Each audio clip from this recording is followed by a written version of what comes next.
Hello everyone. आज हम discuss करेंगे कैप्सूल स्टेन के बारे में।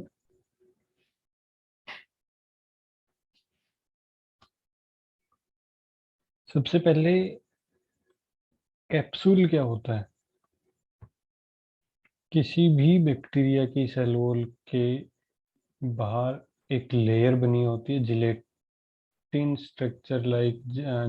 लाइक लेयर, जिसको हम ग्लाइकोकलेक्स बोलते हैं, जो कि एक जिलेटिन लाइक मटेरियल रहता है। उस वो मटेरियल सेल वॉल के सरफेस पे टू टाइप से अरेंज रहता है। अगर बैक्टीरियल सरफेस के बाहर ये में ग्लाइकोकैलिक्स मटेरियल एक सॉलिड वेल स्ट्रक्चर्ड फॉर्म में अगर प्रेजेंट है तो उसको हम कैप्सूल कहेंगे। वहीं अगर ये एक डिफ्यूज फॉर्म में प्रेजेंट है, ल्यूज फॉर्म में प्रेजेंट है, अनस्ट्रक्चर्ड फॉर्म में प्रेजेंट है, तो उस कंडीशन को हम या उस टाइप को हम स्लिम लेयर बोलते हैं।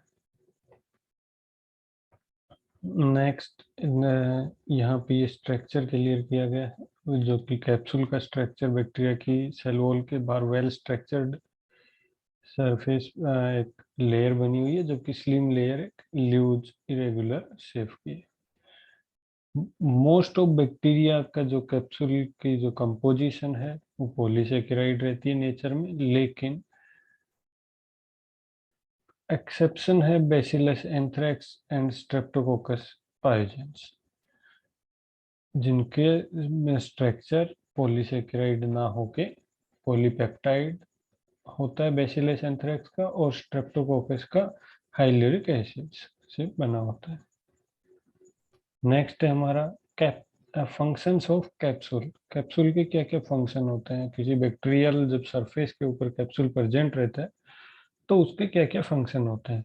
सबसे पहला फंक्शन है कि वो कैप्सूल उस माइक्रो ऑर्गेनिज्म की हेल्प करता है, उस माइक्रो ऑर्गेनिज्म को प्रोटेक्ट करता है फ्रॉम फैगोसाइटोसिस। सेकंड है कि ये उस बैक्टीरिया की सेल वॉल को लाइस होने से बचाता है by the complement mediated process. अगर वहाँ पे कॉम्प्लीमेंट प्रोसेस एक्टिवेट है और वो सेल लाइसिस हो रहा है तो उस कैप्सूल उस कॉम्प्लीमेंट मीडिएटेड सेल लाइसिस को इनहिबिट करता है। नेक्स्ट है prevent from the drawing out, ये सेल को ड्राई होने से बचाता है। Protect from the action of lysozyme and bacteriophage, अगर किसी सेल के सरफेस पे कैप्सूल प्रेजेंट है तो वो लाइसोजाइम और बैक्टीरियोफाज के एक्शन को इनहिबिट करता है। Source of nutrients and energy for organisms, कुछ माइक्रो ऑर्गेनिजम्स में कैप्सूल उनके लिए न्यूट्रिएंट्स प्रोवाइड करवाता है। अगर एग्जांपल की हम बात करें तो स्ट्रेप्टोकोकस म्यूटेंस जो है वो हमारे टीथ के ऊपर प्रेजेंट रहता है, वहाँ पे कॉलोनी बना के कैप्सूल के अंदर उसमें शुगर फर्मेंटेशन होती है और वो बैक्टीरिया की न्यूट्रिएंट्स प्रोवाइड करने में हेल्प करता है। वहीं कुछ बैक्टीरिया वैक्सीन, कुछ कैप्सूल बैक्टीरियल कैप्सूल वैक्सीन के लिए भी यूज किए जाते हैं। एग्जांपल की अगर हम बात करें तो हीमोफिलस इन्फ्लुएंजा के एंटीजेनिक स्ट्रक्चर को हम वैक्सीन बनाने के लिए यूज करते हैं। नेक्स्ट है डिटेक्शन या डेमोन्स्ट्रेशन ऑफ कैप्सूल। कौन कौन से मेथड्स हैं जिनसे हम कैप्सूल को डेमोन्स्ट्रेट कर सकते हैं, देख सकते हैं, डिटेक्ट कर सकते हैं? सबसे पहला मोस्ट कॉमन मेथड है जो कि नेगेटिव स्टेनिंग है। सेकंड है एम्फाइडिंग कैप्सूल स्टेनिंग। थर्ड है सीरोलॉजिकल मेथड्स, जिसमें दो मेथड्स इन्वॉल्व है, quilling reaction and capsular antigen method. सबसे पहले हम बात करेंगे नेगेटिव स्टेनिंग, जो कि एक बहुत ही सिंपल और मोस्ट वाइडली यूज मेथड है।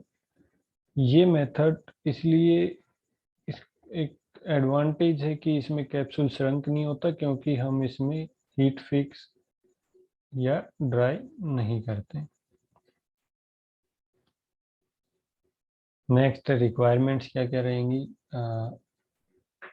इंडिया इंक के लिए, प्रोसीजर के लिए? सबसे पहले बैक्टीरियल कल्चर होना चाहिए। बैक्टीरियल कल्चर, या अगर हम फंगस की बात करें क्रिप्टोकोकस में, तो फंगल कल्चर होना चाहिए। Next glass slide, cover slip, inoculating wire loops, spirit lamps और इंडिया इंक। वहीं अगर हम प्रोसीजर की बात करें तो सबसे पहले एक क्लीन ग्लास स्लाइड लेंगे। उस ग्लास स्लाइड पे हम एक लूप फुल इंडिया इंक लेंगे। उस इंडिया इंक में हम एक स्मॉल पोर्शन ऑफ बैक्टीरियल या फंगल कॉलोनी लेंगे, उसको उसमें अच्छे से इमल्सिफाई करेंगे। इमल्सिफाई करने के बाद नेक्स्ट जो हमारा स्टेप होता है, हम उस पे कवर स्लिप रखेंगे। और उस कवर स्लिप को रखते टाइम ये ध्यान रखना है कि वहां पे उस माउंट के अंदर एयर बबल्स ना आए। उसके बाद हम उसको कवर स्लिप को प्रेस करेंगे, जिसमें हम एक ब्लोटिंग पेपर भी यूज कर सकते हैं। प्रेस करने का ये रहता है कि उसमें हमें एक थिन स्मीयर वहाँ पे मिल जाता है, और ब्लोटिंग पेपर उसको जो एक्स्ट्रा जो एडिशनल स्टेनिंग पार्ट होता है उसको एब्जॉर्ब कर लेता है। उसके बाद हम इसको हाई पावर ऑब्जेक्टिव 40x पे हम उसको ऑब्जर्व करते हैं। कुछ माइक्रो ऑर्गेनिजम्स या कुछ बैक्टीरिया के लिए हम 100x पे भी कई बार देखते हैं। नेक्स्ट अगर रिजल्ट इंटरप्रिटेशन की बात करें तो कैप्सूल एक क्लियर फ्रैक्टाइल हेलो सिर्फ दिखेगी अराउंड द ऑर्गेनिज्म, और बैकग्राउंड और बैक्टीरिया ब्लैक कलर के दिखेंगे। जैसा कि इस इमेज में देख पा रहे हो, ये एक बैक्टीरिया पूरा बैकग्राउंड दिख रहा है हमें, और साथ में एक यीस्ट सेल है इसके अंदर, जिसके सराउंडिंग में हमें क्लियर हेलो जोन दिख रहा है, जो कि कैप्सूल। नेक्स्ट मेथड की जो हमने बात करें, अगर हम एम्फेडिन कैप्सूल स्टेनिंग मेथड, इसमें हम बेसिकली ये मेथड हम बैसिलस एंथ्रेक्स के कैप्सूल डेमोन्स्ट्रेशन के लिए यूज करते हैं। इसमें हम direct Polychrome methylene blue stand लेते हैं, उसके अंदर कॉलोनी इमल्सिफाई करते हैं और माइक्रोस्कोप में देखते हैं। नेक्स्ट मेथड्स हैं हमारे सीरोलॉजिकल मेथड्स। जो कैप्सूल के अगर हम बात करें स्ट्रक्चर की, तो कैप्सूल का स्ट्रक्चर एंटीजेनिक स्ट्रक्चर होता है। इसको हम स्पेसिफिक एंटीसिरा के यूज करके उसको हम डिटेक्ट कर सकते हैं। सबसे इसमें दो मेथड्स हैं, एक क्विलिंग रिएक्शंस और दूसरा कैप्सुलर एंटीजन। अगर हम क्विलिंग रिएक्शन की बात करें तो ये बेसिकली स्ट्रेप्टोकोकस निमोनी के कैप्सूल को डिटेक्ट करने के लिए यूज किया जाता है। इसमें हम एंटी सीरा में मिथिलिन ब्लू को ऐड करते हैं और उसके अंदर कॉलोनी को इमल्सिफाई करके और कैप्सूल को डिटेक्ट कर सकते हैं, जिसमें कैप्सूल स्वेल हो जाएगा और रिफ्रैक्टाइल हो जाएगा, जिससे इजीली हम उसको देख सकते हैं। नेक्स्ट है हमारा कैप्सुलर एंटीजन। ये मेनली सीएसएफ सैंपल्स के लिए किया जाता है। लेटेक्स एग्लूटिनेशन टेस्ट मेथड जो हमारा यूज किया जाता है इसमें, हम स्पेसिफिक एंटी कैप्सुलर एंटीबॉडी जो कि कोटेड होती हैं लेटेक्स पार्टिकल के ऊपर, उनको हम यूज करके कैप्सूल को डिटेक्ट करते हैं। ये method basically pneumococcus, Cryptococcus, Haemophilus influenza और मेनिंजोकोकस के लिए यूज किया।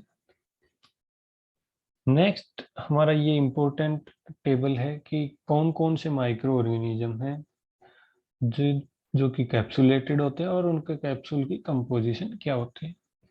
सबसे पहले हमारा न्यूमोकोकस, जिसके कैप्सूल की कंपोजिशन पॉलीसेकेराइड। नेक्स्ट मेनिंजोकोकस, वो भी पॉलीसेकेराइड कैप्सूल होता है। Haemophilus influenzae, Klebsiella pneumoniae, Pseudomonas aeruginosa और बैक्टीरियोइड्स फ्रेजिलस, इन सब के कैप्सूल की कंपोजिशन पॉलीसेकेराइड होती है। वही अगर हम बात करें बेसिलस एंथ्रेक्स की, तो इसके कैप्सूल पे कंपोजिशन पॉलीपेप्टाइड होती है। स्ट्रेप्टोकोकस पायोजन के कुछ स्ट्रेन्स की कैप्सूलर कंपोजिशन हाइलुरोनिक एसिड होता है। वहीं अगर हम बात करें एक फंगल हमारा जो कि कैप्सुलेटेड फंगस है, यीस्ट सेल है मेनली, क्रिप्टोकोकस नियोफॉर्मेंस, उसके कैप्सूल कंपोजिशन की बात करें तो वो भी पॉलीसेकेराइड होता है नेचर में। तो ये हमारा था कैप्सुलर स्टेनिंग का। Thank you. Please like share and subscribe this video.